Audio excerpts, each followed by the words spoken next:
नमस्कार, मी Mansi. News अनकटच्या Pune connect मध्ये तुम्हा सगळ्यांचं स्वागत करते. या बातमीपत्रात आढावा घेणार आहोत पुण्यातील काही महत्त्वाच्या घडामोडींचा. राज्यघटनेच्या अमृत महोत्सवी वर्षानिमित्त दिल्ली येथे झालेल्या कार्यक्रमात राज्यघटनेच्या संस्कृत अनुवादाचे प्रकाशन राष्ट्रपती द्रौपदी मुर्मू यांच्या हस्ते करण्यात आले. या अनुवाद प्रकल्पामध्ये भांडारकर प्राच्यविद्या संशोधन संस्थेचे श्रीनंद बापट आणि डेक्कन कॉलेजचे भव शर्मा या दोन पुणेकरांनी महत्त्वपूर्ण योगदान दिले. राज्यघटनेचा संस्कृत अनुवाद हा तिसऱ्यांदा करण्यात आलाय.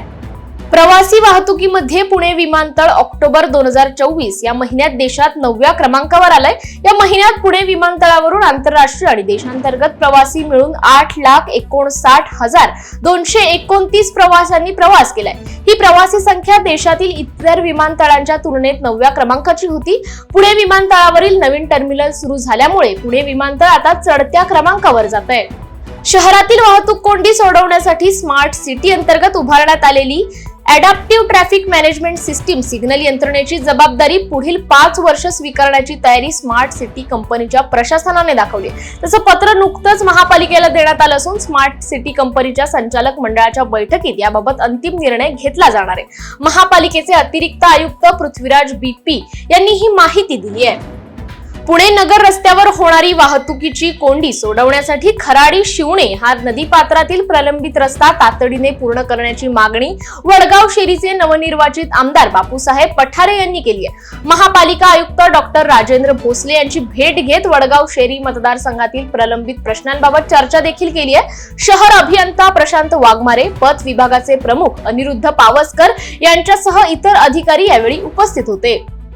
कोंढव्यातील टिळेकर नगर भागात नात्यातील मुलीबाबत अपशब्द वापरल्याने अल्पवयीनांनी शाळकरी मुलाच्या डोक्यात दगड मारल्याची घटना कोंढवा भागात घडली आहे. याबाबत मुलाच्या वडिलांनी कोंढवा पोलीस ठाण्यात फिर्याद दिली आहे. तर 3 अल्पवयीनांविरुद्ध खुनाचा प्रयत्न केल्याप्रकरणी कोंढवा पोलिसांनी गुन्हा दाखल केलाय. पावसाळा संपून 2 महिने झाल्यानंतरही पिंपरी चिंचवडकरांना खड्ड्यातूनच प्रवास करावा लागतोय. शहराच्या विविध भागातील रस्त्यांवर खड्डे अद्यापही दिसून येतात. आतापर्यंत 5,940 खड्डे बुजवल्याचा दावा महापालिका प्रशासनाने केलाय. शहरात यंदा जून अखेर पावसाला सुरुवात झाली होती. जून, जुलै आणि ऑगस्टच्या पहिल्या 15 आठवड्यात जोरदार पाऊस झाला. त्यामुळे शहरातील रस्त्यांची चाळण झाली. त्यामुळे खड्ड्यांपासून बचावासाठी वाहन चालकांना कसरत करावी लागते.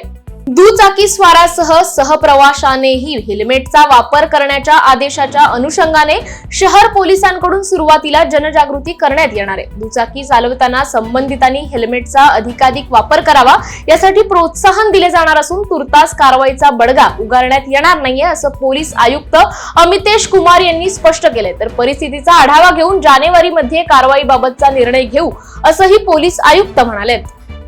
राज्याच्या वेगवेगळ्या शहरातून बेपत्ता झालेली मुले तसेच महिलांच्या शोधासाठी पोलिसांकडून ऑपरेशन मुस्कान 13 ही विशेष मोहीम 1 डिसेंबर ते 30 डिसेंबर या कालावधीत राबवली जाणार आहे. या मोहिमेच्या अनुषंगाने पुणे पोलिसांच्या अनैतिक मानवी वाहतूक व्यापार प्रतिबंधक कक्ष, गुन्हे शाखा तसेच सर्व पोलीस ठाण्यांमध्ये विशेष पथकाची स्थापना करण्यात येणार आहे. वेळ झाली आहे बातमीसह पुणे कनेक्ट मध्ये इथेच थांबायची. पाहत रहा न्यूज अनकट.